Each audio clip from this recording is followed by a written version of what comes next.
नमस्कार, स्वागत है आपका यूपी तक में। मैं हूं आपके साथ आशी सिंह। आज मुद्दे की बात में हम करेंगे किसान आंदोलन की बात। देखिए, कम से कम 10 महीने हो चुके हैं जब किसान जो हैं दिल्ली की दहलीज पर सरकार के सामने अपनी मांगों को लेकर बिल्कुल डटे सामने खड़े हैं और सर्दी हो, गर्मी हो, धूप हो, बारिश हो, सब झेल चुके हैं। इस पूरे आंदोलन का जो मोर्चा है, किसान नेता राकेश टिकैत अपने सिर पर लेके चल रहे, एक तरह से ढाल बनकर चल रहे हैं। वहीं दूसरी ओर बीकेयू भानु के जो राष्ट्रीय अध्यक्ष हैं भानु प्रताप सिंह ने किसान नेता राकेश टिकैत को लेकर एक बहुत बड़ा विवादित बयान दे दिया है। भानु प्रताप ने कहा है कि राकेश टिकैत 100% बेईमान आदमी हैं और गाजीपुर बॉर्डर पर ये सिर्फ आतंक फैलाने का काम कर रहे हैं। क्या कहा है भानु प्रताप ने, आप खुद सुनिए। ईमानदारी के साथ काम करेंगे। हमारा कोई भी पदाधिकारी अनुशासनहीनता नहीं करता, आतंकवाद नहीं करता। जैसा कि राकेश टिकैत आजकल दिल्ली बॉर्डर पे आतंकवाद फैला रहे हैं, कभी तो कोई आता है उसको मारते हैं, कभी कहते हैं कि मैं लखनऊ को दिल्ली बना दूंगा, कभी कहते हैं कि मैं इसमें संसद में गेहूं भर दूंगा। जी, क्या मानते हैं आप? गाजीपुर बॉर्डर पे जो धरना चल रहा है वो कांग्रेस और कुछ भाजपा के विरोधी भाजपा के विरोधी जो पार्टियां हैं उनकी फंडिंग से चल रहा है, लाई गई है। उसमें कोई ईमानदार जाट और जाट नेता शामिल नहीं होगा। उसमें केवल वही शराबी, वही फंडिंग पे काम करने वाले, तनख्वाह लेने वाले, वो शामिल होंगे। तो का इतिहास रहा है, जाट अपने देश के लिए जान देने वाले रहे हैं, जाट स्वाभिमानी रहे हैं, जाट ईमानदार रहे हैं। इनके पिता भी तो ईमानदार थे, महेंद्र सिंह टिकैत। लेकिन ये तो जाने कहां से आ गए, जाने कहां से आ गए भाई, इतना आतंकवाद फैला रहे। आपने किसान नेता राकेश टिकैत हैं बयान जारी किया था, वो क्या मतलब? कौन सा बयान?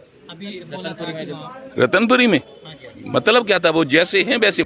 मुजफ्फरनगर का उद्देश्य है भारतीय किसान भानु को पूरे देश में, पूरे विश्व में, हर जिला में, उत्तर प्रदेश में मजबूत करना। अच्छा, किस सिलसिले में आज यहाँ आए थे आप? डीएम साहब से? डीएम साहब से इस सिलसिले में आए कि जो हमारी महारथी हैं, हमारे जो पदाधिकारी हैं, जैसे ये मोहम्मद खालिद हैं, ये रवि मलिक हैं, ये चौधरी जसवंत सिंह हैं, हमारे साथ आए हैं, हमारे रामेश्वर चौधरी हैं और हमारे जिलाध्यक्ष हैं, और ये हमारे हरीश भूषण जी हैं, प्रदेश महासचिव हैं। इनकी यदि कोई काम हो तो डीएम साहब मानते रहें। क्यों? कि मैं सच्चा हूँ, 100% ईमानदार हूँ। मैंने सारी राजनीतिक पार्टियों को ये चैलेंज कर दिया है, कभी मैंने किसी से लिया हो, वो सत्ता में रहे हो तब या न सत्ता में रहे हो तब, तो मुझे फांसी पे चढ़ा दिया जाए। किसानों ने फिर कहा कि 15 अगस्त को फिर दिल्ली में झंडा लहराया जाएगा, क्या कहेंगे? कहाँ, कौन लहरा देगा? उनके पास कुछ है? सारे लोगों की समझ में आ गया, कोई अब उनकी बातों में नहीं आएगा, न दिल्ली जाएगा न लखनऊ जाएगा। आप भी पहले वहाँ धरने पे बैठे थे, फिर आप? अरे मैं तो इसीलिए धरने पे बैठा था, मैंने तो उसमें टीवी में देखा था कि किसानों पे लठ पड़ रहा है पंजाबों के पे, इसीलिए पूछने आया था। मुझे ये मालूम थी कि ये इतनी उद्दंडा करेंगे। नहीं, लाठीचार्ज के बाद हम वहाँ से चले गए थे। और क्या? धरने पे थे वहाँ? पहले धरने पे थे तो मैं अपनी मांगों को लेकर था।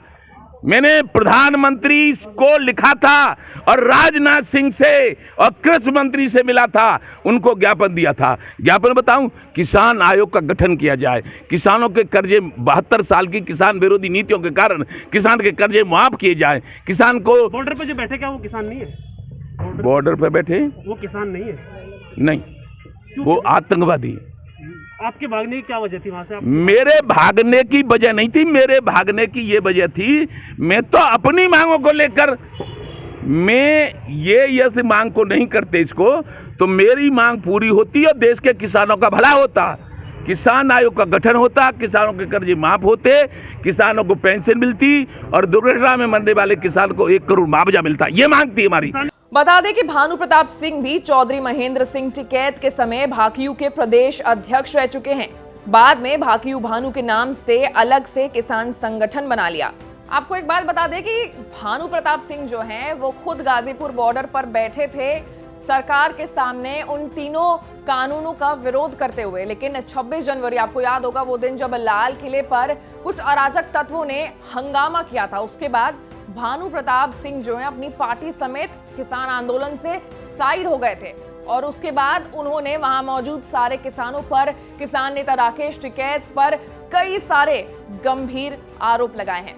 तो चलिए आज मुद्दे की बात में इतना ही, फिर मिलेंगे दोबारा किसी नए मुद्दे पर चर्चा करने के लिए। फिलहाल के लिए नमस्कार।